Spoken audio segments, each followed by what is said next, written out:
Hello and welcome back to another episode of Funny Shapes. If you don't know me, I'm your host Lottie, and on today's episode we're gonna debrief the first race of the 2024 season. It's here, it happened, it's over, and now we need to talk about it. It's been a couple of hours since the race ended. I had time to let it all sink in. So let's talk about it. Let's talk from practice to the actual race. And yeah, let's get into it. So, from the beginning of the weekend, which was on Thursday because we had a Saturday race, we were kind of confused of where everyone was. And Max was complaining about a few things in his car during FP1. And I was like, okay, maybe the RB20 isn't as good as we were thinking it was. I was so hopeful. It's not even funny. But yeah, we had FP1 with Danny Rick setting the fastest time, which is like, okay, what's happening? Then in FP2, we had Lewis setting the fastest time, Lewis P1 and George P2, which was like, is the W15 finally a good car? I was so hopeful. Then in FP3 we had Carlos setting the fastest time, Max in second, and Fernando in third, which I was like, okay, Max might be fast, but I was like, no. He's been struggling through the first practices, so we have a chance until we got to quali.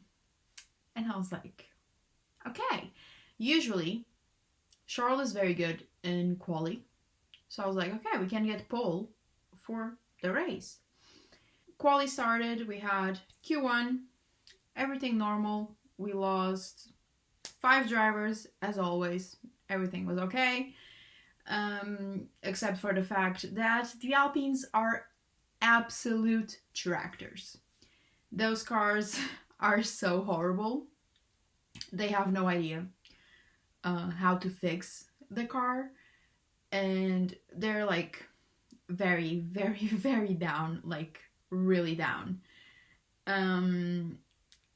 Which is sad because I do love Pierre and Esti Bessie too. I do love him, but I think this season will be a long season for them. It will be like a McLaren in the past few years type of season, if they do even come back. I don't know if they can do that, but yeah, they're not having a great start to the season.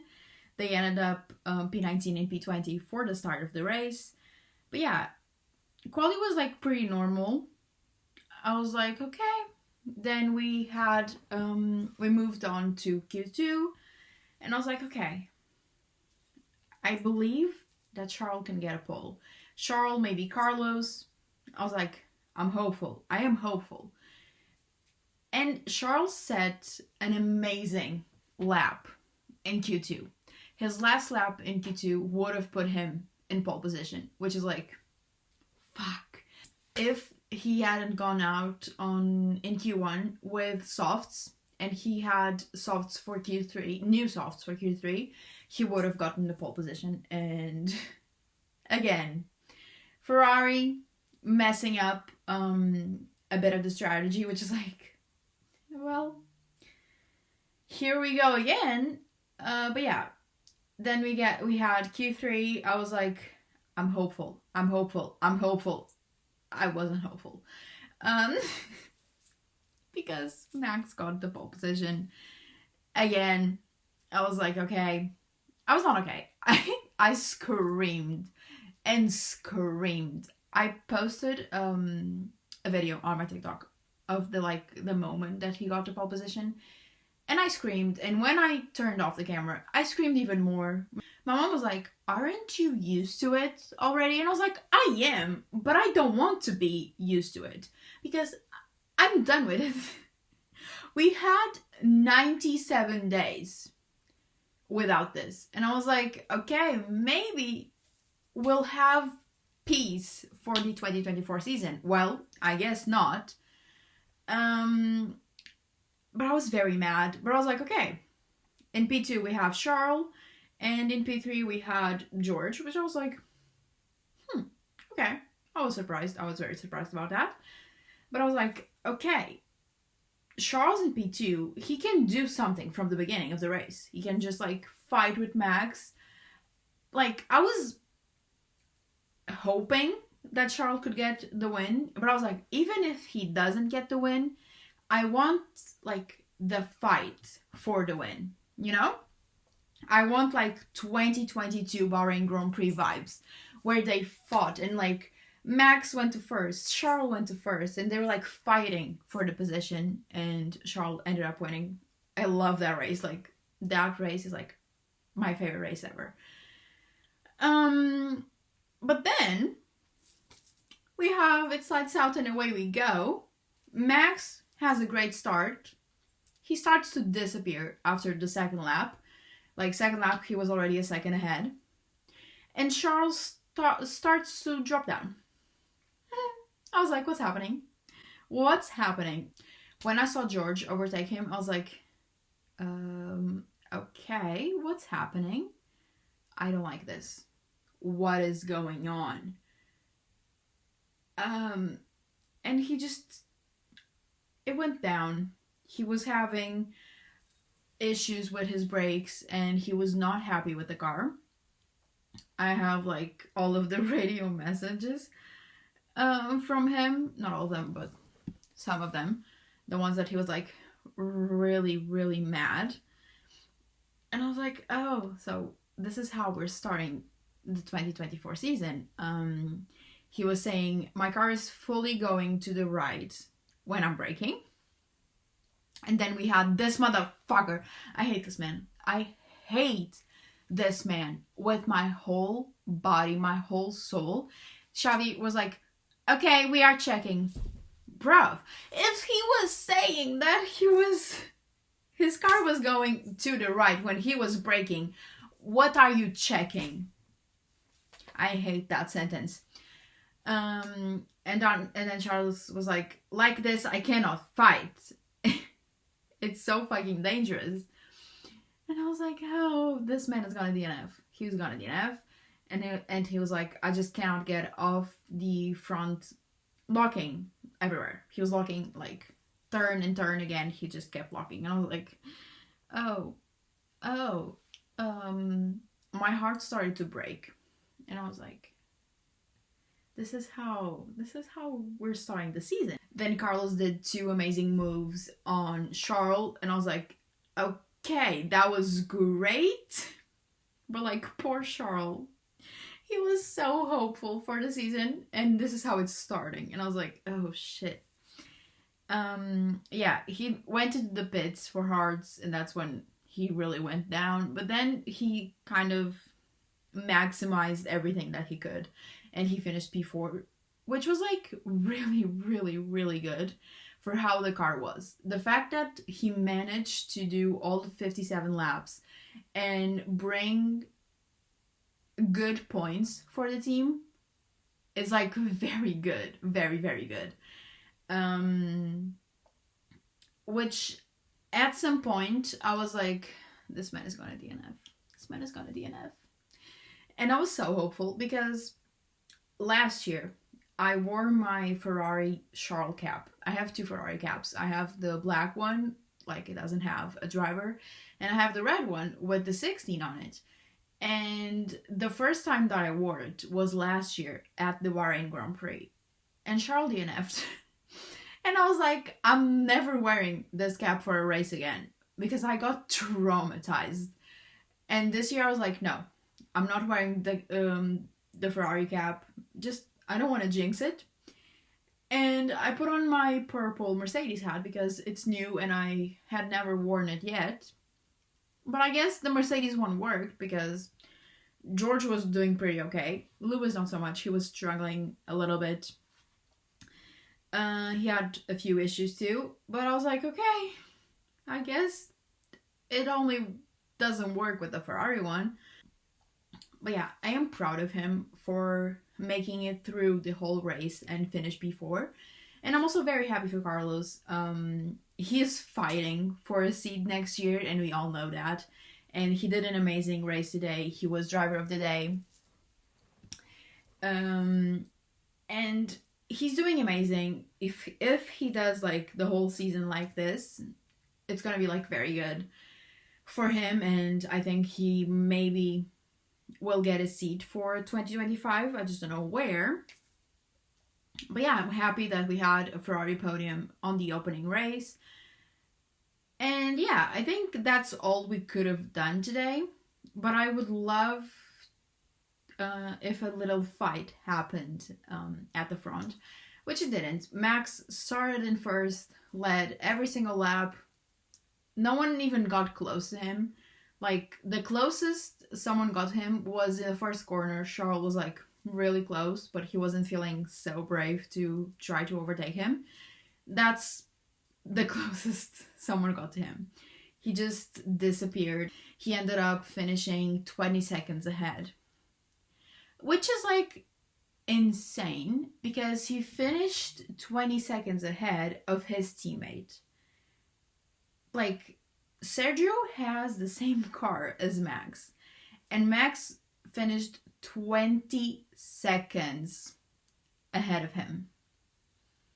And I know that when Sergio got to P2, Max was like already very ahead of him, but he went to the pits. So I think that dude is doing like some witchcraft in the car, because I was expecting like a gap of like 5 seconds maybe, but now 20 seconds to his teammate is insane. And yeah, we had another Max win, another Dutch anthem podium, which was not fun. Not fun at all. I was like so mad, and I always film a little video of me vibing to the Dutch anthem, because between laughing about the situation and crying, I'm like, let's laugh about it. And I wanted to post, but TikTok didn't let me post because of copyright reasons. God knows why the Dutch anthem has copyright reasons. But yeah, I was like, I don't even care. I don't have enough energy for this. Literally, after the race finished, I came into my bed and I took a nap, because I was like, it will be a long season of seeing Max win, and it's gonna be really hard. It's gonna be really, really hard. But yeah, let's move on from Max and from Ferrari, and let's talk about McLaren. I am really happy, really, really, really happy with McLaren. For the first time in a few years, they did an amazing first race. Maybe it's not where they thought they would be, but it's very good, because in the last 2 years, they've been horrible. Like, horrible in the first few races, up until like maybe middle of the season. And the fact that they managed to finish P6 and P8 is amazing. Score points in the first race of the season, because last year we had a DNF, Oscar DNFing, and we had Lando finishing P18, I believe, and they pitted the car like 8 times or something like that. It was something insane. So I'm really proud of them, and I think they made some good progress, and I think if they keep upgrading the car, they can get a few podiums. Maybe, please. The first Lando win, like, I need to see him win so bad. But yeah, I am really proud of them. I think Lando did an amazing race. He was just like kind of on his own race, but he managed a P6, which is very good, and Oscar too. I'm really, really happy with McLaren today. I think overall, McLaren, Ferrari, and Mercedes They're doing well. Not as well as Red Bull, but at this point, I'm like, let's forget Red Bull and let's just see how they are. And Mercedes is not doing that bad. Lewis had some issues during the race and he finished P7, which is not bad. They both score points. George finished 5th and Lewis 7th. And I think it's a like positive start for the season, given like how the past few years have been, both for McLaren and Mercedes, and even Ferrari. Last year we had Charles DNFing and Carlos finishing, I don't remember to be honest, but I don't know if he scored points. I think he did. He didn't score a podium though, but I think he scored like some points in the first race. But yeah, overall I think they're doing pretty okay. Also Aston Martin both score points, which is like, okay, they're not as on top as they were last year, but they're not as bad as they thought after the testing. Then we had like a horrible pit stop for Valtteri. It was a 52-second pit stop. It was crazy. Like the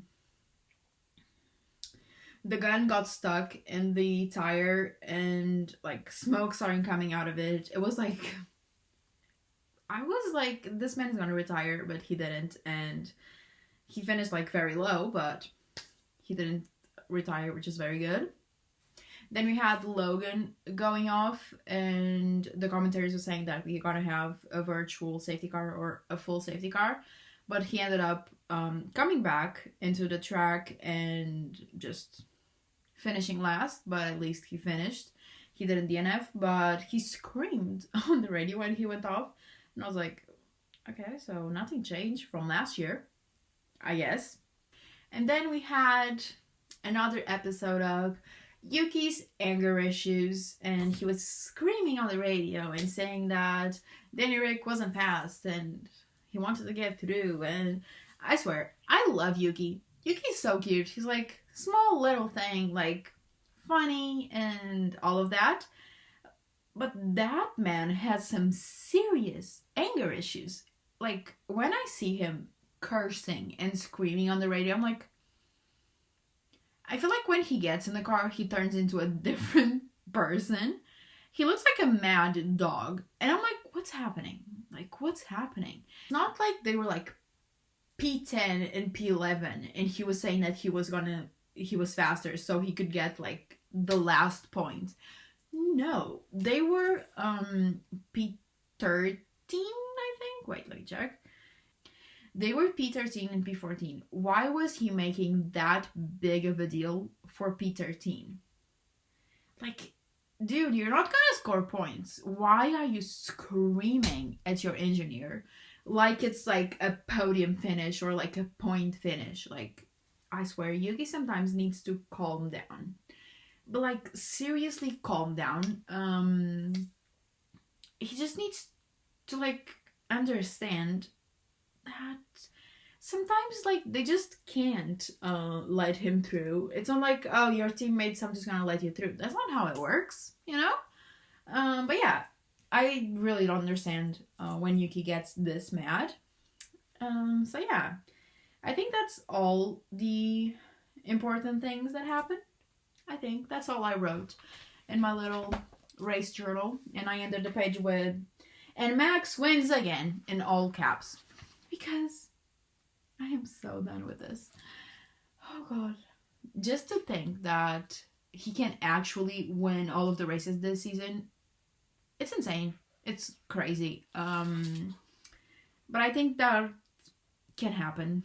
Like, I really, really think Max could win all 24 races this season. And if not, my prediction is that he's gonna win at least 20 races this season. He won 19 last year. I think he's going to win 20 this year. Just to like match the car. RB19, he won 19 races. RB20, he's going to win 20 races. That's my prediction. Okay, quick little intermission. I'm about to start editing this. but I forgot to mention a few things, so let's mention them now. Because when they got out of the car, I was like having my little rant and screaming and making videos complaining about Max winning, and I did not notice this, but it just came to my attention on TikTok that no one showed up for Carlos. The team did not show up for him to like support him for getting a podium, and that breaks my heart. That should not happen because they appeal the whole like they're both the same. We don't treat like any of them different, but then they don't show up for him, and that's extremely sad. And as much as I am a Charles fan, I do not support them leaving a driver without anyone to celebrate a podium with, because his points count as much as Charles's points for the championship, and I do not support it and I hate it. But yeah, that's really sad, and it has happened a lot of times before. It has happened to Lewis as well, and I don't understand it, and I will never understand it. But it really breaks my heart, and I hope that the team like starts to understand that his points matter just as much as Charles's points, and they start showing up for him. Okay. Then one last thing, Yuki. I mentioned Yuki, and he was pissed that they let Danny Rick through, and then he started screaming, saying that he was not fast enough, which I mentioned before in the episode. But then what I did not see was that he almost crashed into Danny Rick on the cool down lap. I swear, I said it. I don't get the person that Yuki turns when he's in the car, and okay, he's a great driver, but why does he act like a child throwing a tantrum? That's not okay. And he almost crashed into his teammate for no reason. They finished P14 and P13. Why is that such big of a deal? There's no points. That does not affect anything in his championship, in the Constructors' Championship. I do not understand it. And Danny Rick was pretty mad. You could see in the interview when Will Buxton showed him the little clip in the screen. He said that you could see that it was immaturity. And it was. Like, Yuki has been in Formula One for 4 years now. And why does he keep doing shit like this? I don't understand it. And I think that's why he would never get the Red Bull seat. Because he doesn't get better. Like, he doesn't work to get better. So, yeah. It really pisses me off when Yuki acts like this. Because he's a great guy. But sometimes acts like a fucking child. Yeah, that's everything that I wanted to add to the episode. Yeah, it's over. The first race of the season. We've waited a long time for this. And now we are fully into the 2024 season. Next week we have Jeddah. And I'm hoping for maybe a different result. But I don't know. But yeah, we're going to wait and see. And I'll see you then. Bye.